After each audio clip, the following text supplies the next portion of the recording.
You're planning a destination wedding, but now comes that really awkward part, trying to figure out who is supposed to pay for what. If we don't know each other yet, my name is Becky from the blog travelagentbecky.com, and I specialize in weddings that happen in the Cancun and Riviera Maya area. So destination weddings are definitely my thing. I also plan cruises and all-inclusives for those same areas and everywhere in the Caribbean. So if you want to go someplace warm, we should chat. So here's what nobody really tells you about funding a destination wedding. The rules are very different than traditional weddings here in the States. And honestly, way less complicated. Stick around because I'm going to share the cost breakdown and who typically pays for what, how to talk to your family about the overall costs without making it weird, and the hidden costs that typically catch people off guard. Let's start with the basics. Who pays for what? If you're the wedding couple, these are the things you can expect to have to front. Any extra venue or ceremony costs, when it comes to the actual wedding location, you're covering the costs. A lot of the specific wedding spots on an all-inclusive property will come included, but not always. If you want that prime spot at the prime time, it might come with an added fee. That one's on you. A lot of times, your reception is not included in the overall cost. You might get the time allotted, but the food would be extra. And so you need to make sure that you've budgeted enough to include that in your cost. Wedding planner fees. There are lots of destination wedding planners out there that will just book your group for you, handle all the coordination, and cost you nothing. If you want a specialist, someone who definitely knows weddings, especially in your location, for me that's Cancun and Riviera Maya area, expect to pay some fees. A welcome party. I highly encourage you to host a welcome party. This really sets the tone, and often it's not included in your ceremony package. And of course, your own travel and stay, right?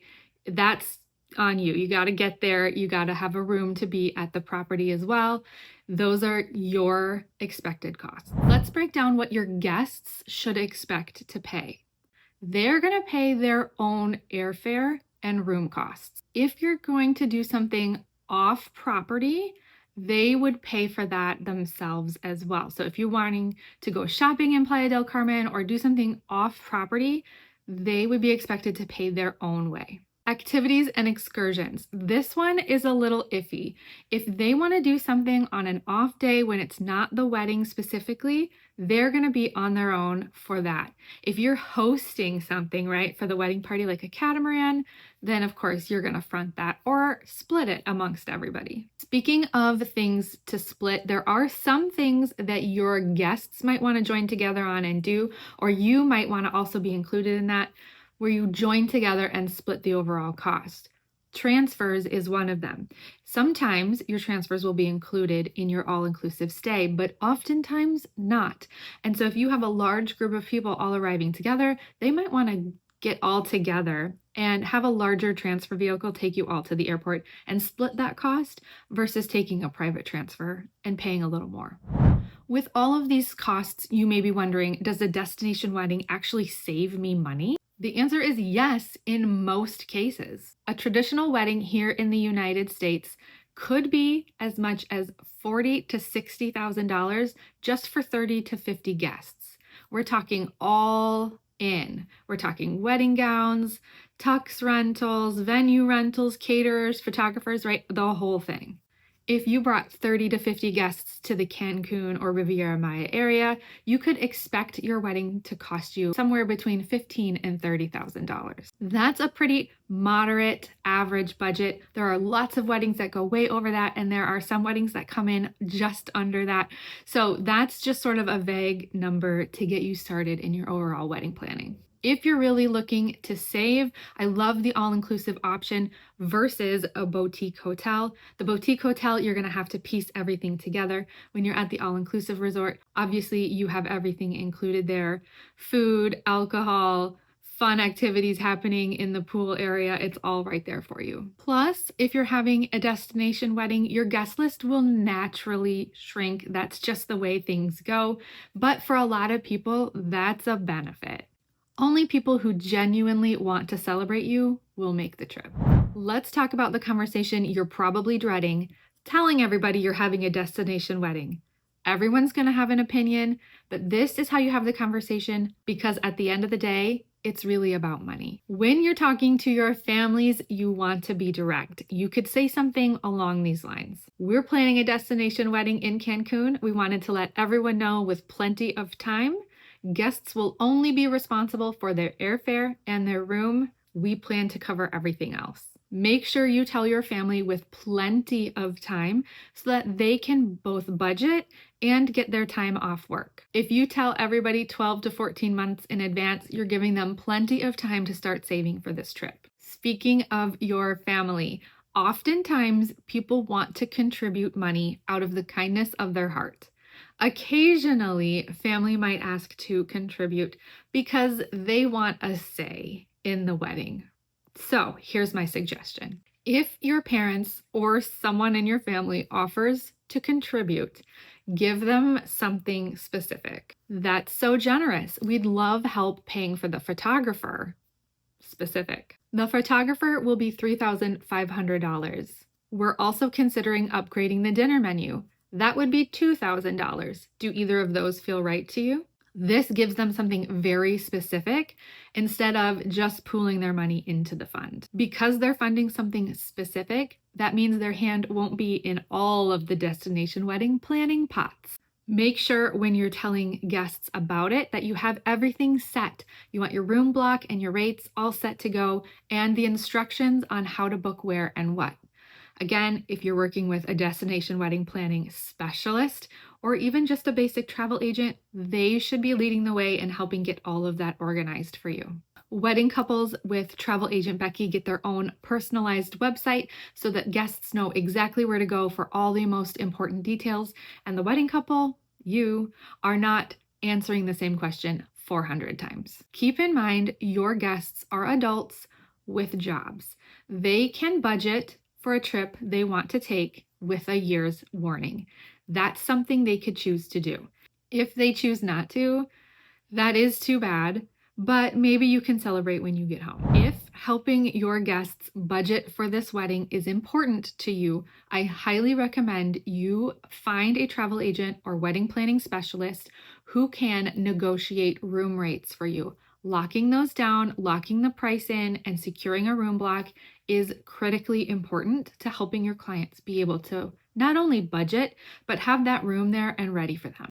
When you enter a room block contract with an all-inclusive property, they're going to provide perks for you based on the number of people you bring and how many nights they stay. There's a whole formula. Each resort and each company functions differently and offers different things. There are lots of ways that you can get money back into your pocket or used for upgraded items for your wedding just based on having guests. Oftentimes, all-inclusive properties in Cancun and Riviera Maya will offer you your wedding package in its most bare bones, free, complimentary, if you bring a certain amount of people. So, translation, the more people you bring to your destination wedding, the more perks the property will happily provide you. And oftentimes, that's upgrades and money back. But again, you're entering a contract with the property, and I highly suggest you find someone you trust who can help you manage that. What are most of my wedding couples spending their money on? Let's talk about if it's worth it or if I'd skip it. Professional photographer. Worth it, especially one you trust who can travel with you. Sometimes if you're hiring someone, you may have to cover the cost of their room. You may have to pay a vendor fee. But if you're getting perks back for bringing people, you might get a complimentary room that you could use for that photographer. Photographs last forever, especially now that they're digital. Definitely worth the upgrade. Elaborate florals. For me, this is a skip. If you're getting married in Cancun or Riviera Maya, you have so much natural beauty around you. Very jungly, there's lots of cenotes, the beaches are stunning, so much greenery. You don't need to spend all that extra money on elaborate florals. Of course you could, but do you need it? Probably not. On that same line, excessive decor. For me, that's a skip it. Let the land speak for itself. You've picked Cancun or the Riviera Maya for a reason. It's stunning. Let people just enjoy that. Upgraded dinner or menu packages. For me, this is worth it. There might be foodies in your group. It's always nice to just pay a little bit more and get that really special meal.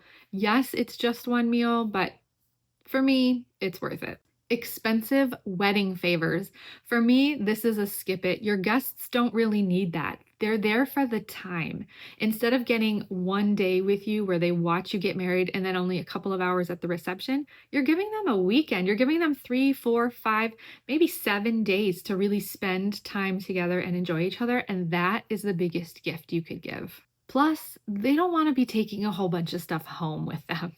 A welcome party. For me, like I mentioned earlier in the video, this is worth the upgrade. I would definitely include this when you're thinking about an overall wedding, pricing it out. It really sets the tone for the whole week together or weekend, depending on how long you'll be there. I love the welcome party. It gets everybody together for a couple of hours and then they can go about and do their day. But it's just nice to see everybody, say hi, thank you for being here, appreciate them for the travels, and then kind of send them on their way. Hair and makeup artist who knows about humidity. For me, this is worth it, especially as a bride. I think you're gonna want the pictures and everything to look immaculate. For a lot of people, this is the biggest day of their lives up to this point, and so it's worth it to feel good in your own skin. So for me, yes, it's worth it. Paying for an extended reception time. For me, this is not worth it. I would skip it. If you get a 2-hour or a 3-hour or a 4-hour reception included in your wedding package, just go with it. There's so much to do at the all-inclusive property that your guests really don't need that. They're going to be exhausted anyway, and they won't even notice. With all the weddings that I have planned, these are a few things that seem to pop up occasionally that wedding couples forget about, and they do cost money. So keep these on your radar if you are planning a destination wedding. Your legal marriage fees. I highly, highly, highly encourage all of my couples to get married legally first at home, whatever that looks like at the courthouse, on paper, however you need to do it, and then come and have your wedding in the Cancun Riviera Maya area. It's actually going to save you money and you won't have all of the international marriage issues to deal with. But still, it does cost money. So make sure you know what that is and plan for it. Vendor travel fees. If you're bringing that photographer with you or your hairstylist, whoever you're bringing with you, you probably have to pay their airfare. You probably have to pay for their room. And there's vendor fees at the property as well. Some are up to $1,500 to bring in an outside vendor. So those things need to be thought about and planned for. And if you're working with a wedding specialist, not just a travel agent, but a wedding specialist, they should be able to tell you what those fees look like so you can start planning. Tipping. This is huge if you're staying at an all-inclusive property in Cancun and Riviera Maya area. These employees at all-inclusive properties work so hard to make sure your day goes perfectly, but also your entire stay. And so tipping really moves their local economy forward. Plan on tips. You can tip in US dollars if you prefer. Keep the tips under 10 US dollars. That's a lot easier for locals to use. You're also going to want to tip your wedding staff. So people that work the bar, the servers, if you're having a sit-down meal, all of those workers, your wedding planner on property, they all are deserving of a tip. So make sure you're planning for that as well. You might be thinking, why do I need a destination wedding specialist? Can't I just do this all on my own? And the short answer is sure, you probably can. Technically, you can cut your own hair and change your own oil, but I don't do either of those. Here's what I do for my destination wedding clients. I negotiate rates directly with the resorts, so your guests are getting the best rates possible. I navigate the resort contracts. I explain to you in layman's terms the resort contracts, so you know exactly what's expected of you on your end and exactly what the resort is going to provide you when you hold up your end of the deal. We don't want any issues with perks or fees or anything, so we're going to go through it line by line to make sure you understand exactly what you're getting into. I manage your guests' room blocks. I make sure everybody has their transfer and coordinate all of that for you. And that way your guests aren't asking you 1,000 questions about the property. In some of my packages, I also work directly with the resort wedding coordinators. Oftentimes, this really ramps up the closer we get to the wedding, but I can put some things in place to make sure that you're positioned well to get planning when it's time. My fee typically pays for itself with the amount I save you both in time and with wedding perks. Plus, you get to actually enjoy being engaged, and I get to handle the spreadsheet. The bottom line, destination weddings can be an incredible value for you if that's something you're looking for. You're not being cheap by not covering guests' hotel stays. That's not how it's typically done, and they're getting a vacation out of it. They can pay their own hotel stay. You're not overspending by hiring a destination wedding planning specialist, someone who can actually help you navigate the wedding planning contracts with the properties and has the contacts and resources to be able to support you to get the exact vision you're looking for. If you're considering Cancun or the Riviera Maya and want to chat, the link to book a consultation is down below. I am a one-person show, so you are getting me every time. And if you found this video helpful, make sure you're giving it a thumbs up and subscribing so you don't miss any of my destination wedding planning tips. I post a new video every week, so make sure you're subscribed.